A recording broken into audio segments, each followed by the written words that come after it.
Йолдина и баба Настя. В селе Муйолдино любят кресты. 3 креста на месте часовен, что большевики забрали. Еще кресты к праздникам приурочены, да в честь святых. И имеются в округе 13 крестов.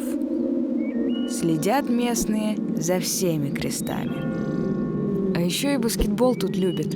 Много колец на дорогах. Такие люди вот интересные. В Муйолдино жила Настя Пэч, баба Настя. Видела все, знала все.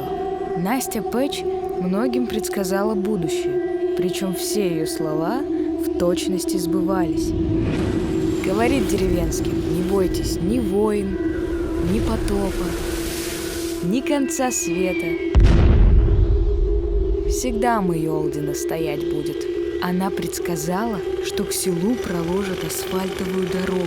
В те года все смеялись. Это как в Ленинграде, что ли? Настя Пэч умерла сразу после войны. Ни о какой асфальтовой дороге тогда и мечтать не могли. Правду говорила ведь. Чуть что, беги спасайся в Муйолдино, да мяч баскетбольный прихвати.